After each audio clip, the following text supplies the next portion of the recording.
ajaib dan luar biasa Engkau dalam kehidupan kami. Pagi hari ini Tuhan, kami masih boleh ada sebagaimana kami ada. Semua hanya karena anugerah-Mu dalam kehidupan kami. Salib-Mu yang memampukan kami Tuhan. Salib-Mu yang mengerjakan pekerjaan dahsyat dalam kehidupan kami. Pagi hari ini kami mau berdiri bersorak-sorai wahai kemenangan yang Kau berikan dalam kehidupan kami. Terima kasih Tuhan, terima kasih Yesus.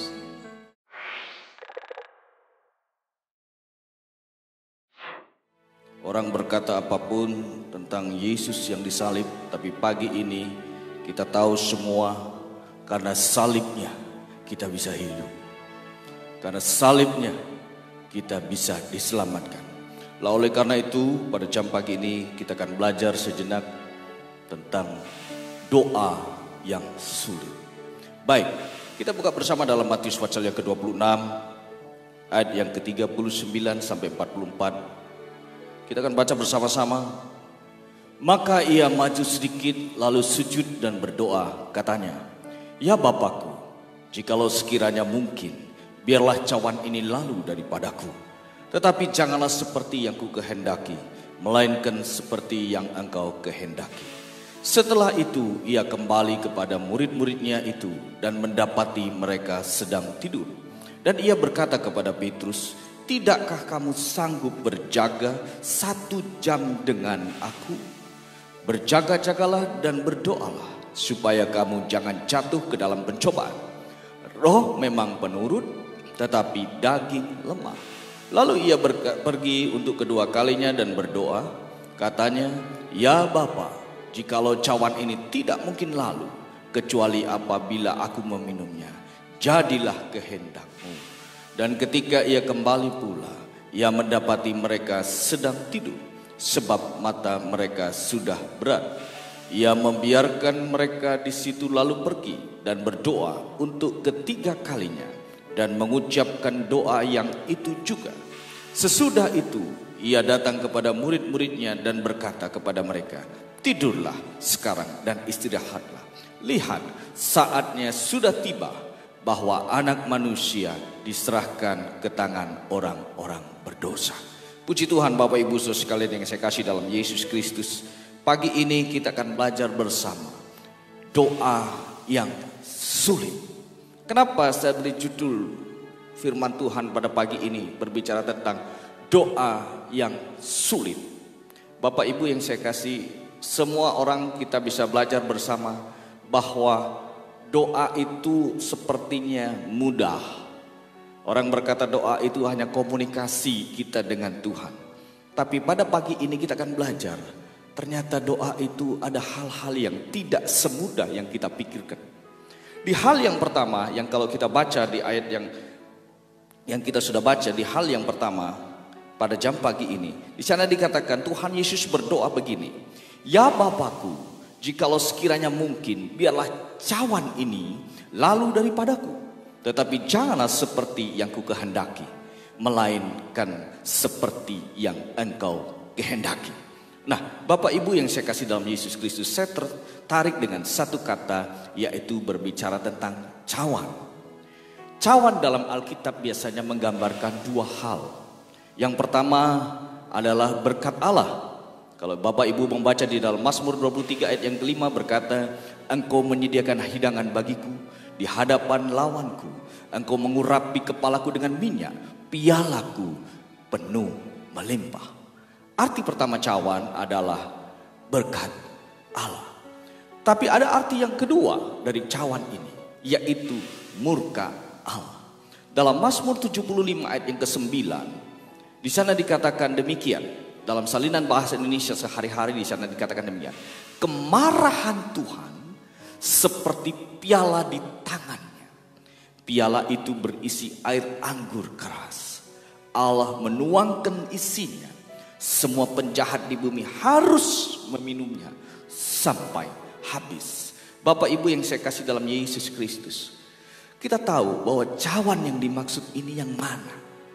Kalau berbicara tentang berkat, semua orang sekarang gak salah Alkitab berkata bahwa semua di akhir zaman orang hanya ingin mendengar apa yang enak di telinga. Kalau cuma berbicara berkat tanpa ada yang harus kita imbangi pada pagi ini. Ternyata cawan itu juga berbicara tentang murka Allah. Maka kita akan terlena. Sehingga dalam situasi seperti saat ini pun kita terlena. Dipertegas oleh nubuatan Nabi Yesaya yang berkata cawan itu. Kalau kita membuka nanti di dalam kitab Nabi Yesaya, kita akan belajar bersama. Nah, pagi ini kita akan belajar seperti lanjutnya. Dimulai peristiwa ini di Taman Getsemani. Taman Getsemani adalah tempat di mana Yesus berdoa sebelum dia ditangkap.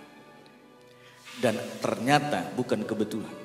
Arti Getsemani adalah penggilingan, pengirikan atau pemerasan buah zaitun.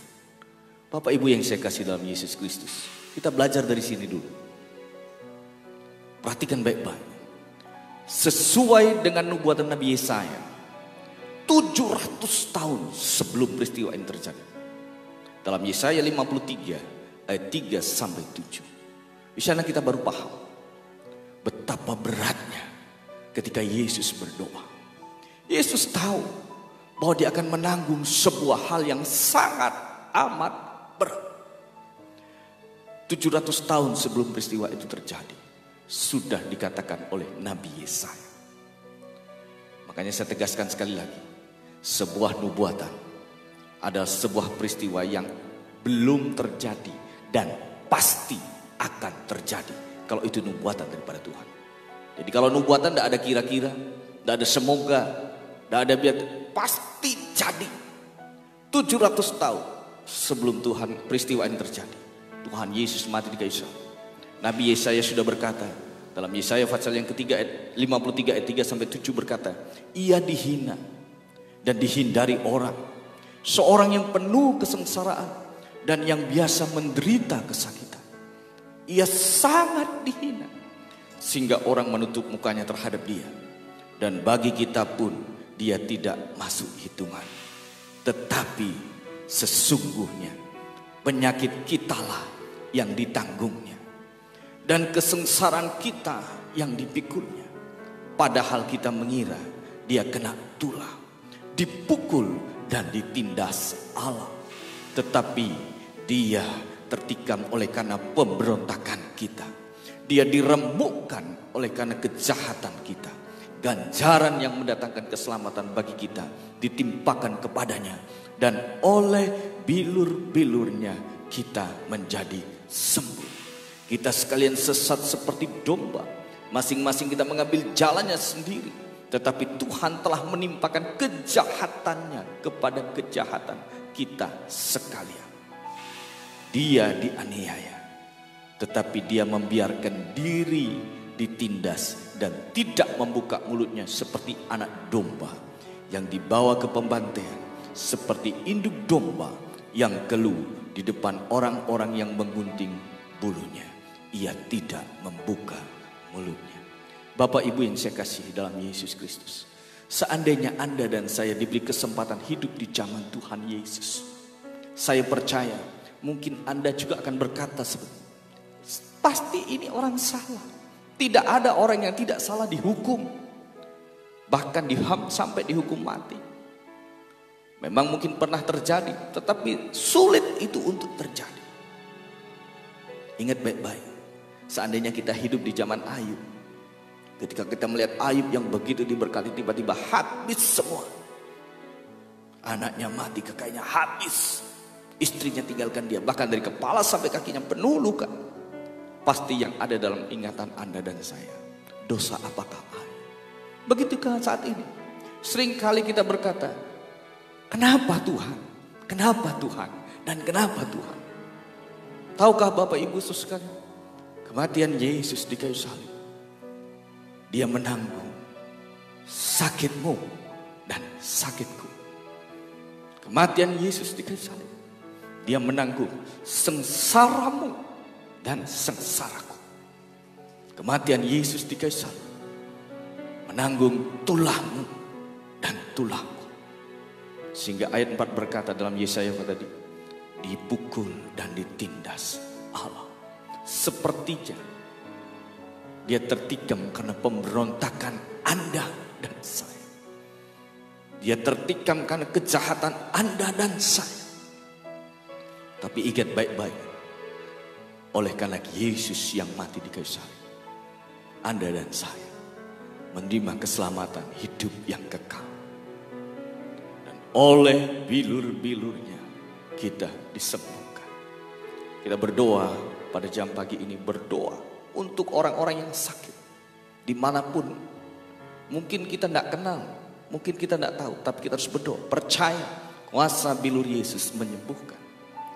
Dapat saya simpulkan di bagian yang pertama ini, bahwa Yesus berdoa ketika menghadapi hal yang harusnya tidak perlu ditanggung oleh dirinya. Yesus berdoa dengan sepenuh perjuangan hati, karena dia tahu apa yang akan terjadi, apa yang akan dihadapinya. Dia berdoa karena dia menanggung sesuatu yang tidak pernah dia lakukan. Pertanyaannya pada jam pagi di poin yang pertama, doa apakah yang Anda hadap, yang Anda lakukan? Baik, saya lakukan. Doa apakah ketika kita menghadapi situasi yang semestinya mungkin kita tidak perlu menanggungnya, atau mungkin kita tidak pernah kenal. Seperti saat ini, kita mungkin tidak punya kenalan dokter, kita tidak punya kenalan perawat, kita mungkin tidak kenal dengan para korban corona ini, COVID-19 ini. Tapi adakah hatimu memiliki hati seperti Yesus? Berdoa bagi mereka. Adakah hatimu memiliki hati seperti Yesus? Memiliki hati untuk belajar bertanggung jawab. Doakan pemimpin bangsa kita. Doakan pemerintah kita untuk bisa mengatasi permasalahan ini dan melewati pergumulan yang berat ini. Pertanyaan yang pertama, bagaimanakah dengan Anda dan saya? Apakah kita hanya berdoanya untuk kepentingan kita? Pagi ini melalui karya salib, ubah mindset Anda dan saya.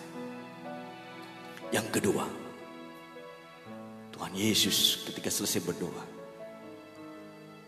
dia berpaling kepada murid-murid, dan dia mendapati murid-muridnya tidur. Yang kedua, Tuhan Yesus berkata, tidakkah kamu sanggup berjaga-jaga 1 jam dengan aku? Ini hal yang kedua. Kalau tadi yang pertama, Tuhan Yesus berdoa, memberi teladan kepada kita, meskipun untuk pergumulan yang bukan harusnya dia tanggung.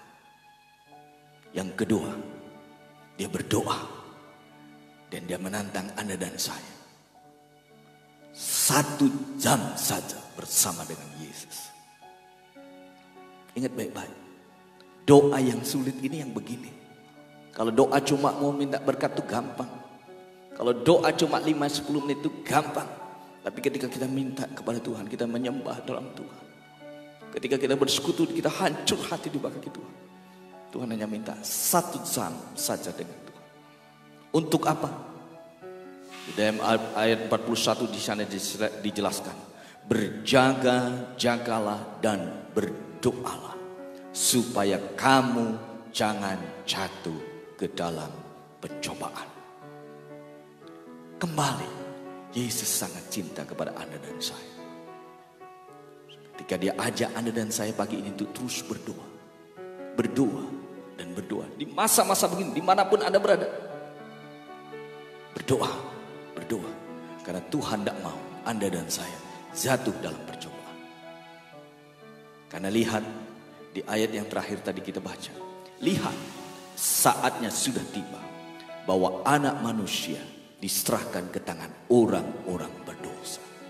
Tidakkah Anda dan saya miris hari-hari ini? Begitu banyak orang yang mencela dan menanyakan, di manakah mujizat Tuhan?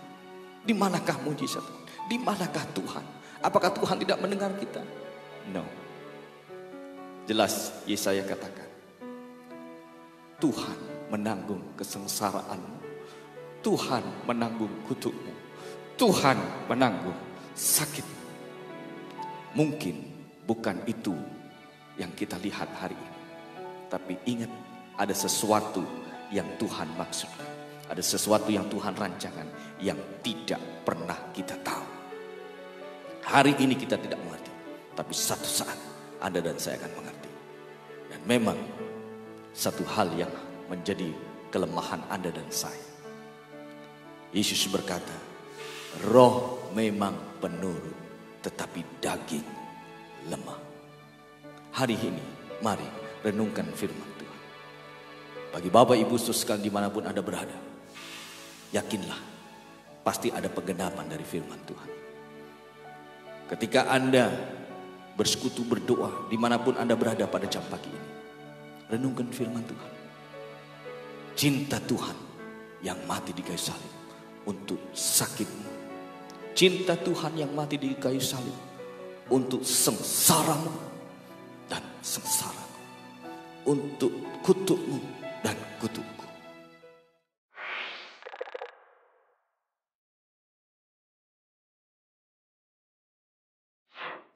Doa Allah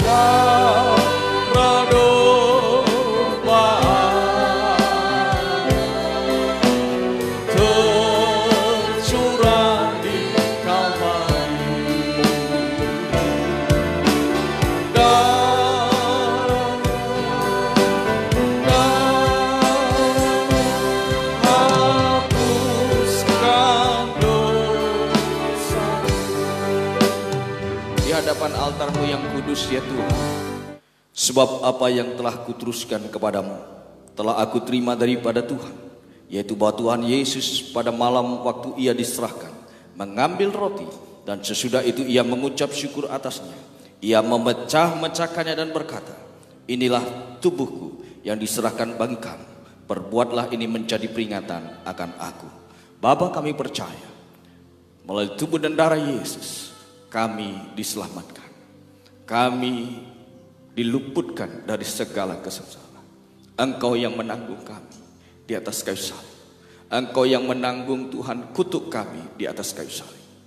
Tuhan Yesus, mampukan kami Tuhan untuk berdoa mungkin bagi orang-orang yang Tuhan yang tidak kami kenal. Bagi hal-hal yang mungkin bukan tanggung jawab kami. Seperti Engkau teladankan pada jam pagi ini. Biar kehendak-Mu yang jadi. Berikan kami kemampuan melalui tubuh dan darah-Mu pada jam pagi ini. Makan dengan iman, inilah tubuh Yesus yang akan menjadikan kekuatan bagi Anda dan saya. Mulai hari ini sampai Maranatha Tuhan Yesus datang kedua kali. Makan dengan iman di dalam nama Bapa, Putra dan Roh Kudus, yaitu Tuhan Yesus Kristus. Haleluya. Demikian juga ia mengambil cawan sesudah makan, lalu berkata, cawan ini adalah perjanjian baru yang dimeteraikan oleh darahku. Perbuatlah ini setiap kali kamu meminumnya menjadi peringatan akan aku. Sebab setiap kali kamu makan roti ini dan minum cawan ini, kamu memberitakan kematian Tuhan sampai ia datang.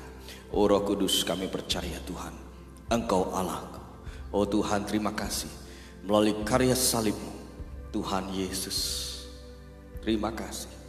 Terima kasih Tuhan, karena darah-Mu yang tercurah memampukan kami untuk melakukan kebenaran firman-Mu. Karena darah-Mu yang tercurah Tuhan, sengsara kami, sakit kami, penderitaan kami, kutuk kami dihapuskan Tuhan. Kami hanya bisa bilang terima kasih. Minum dengan iman, inilah darah Yesus, darah perjanjian baru bagimu dan bagiku. Dalam nama Bapa, Putra dan Roh Kudus, yaitu Tuhan Yesus Kristus. Haleluya.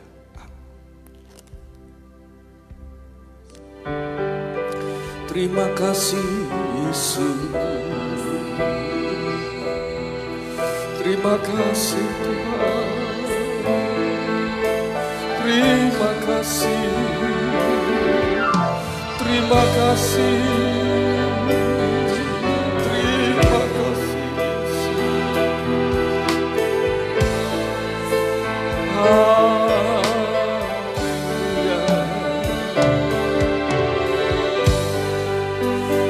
Yesus Tuhan, pagi ini kami belajar Tuhan dari kebenaran. Oh, dengar doa kami Tuhan, dengar pujian kami, Glory, glory.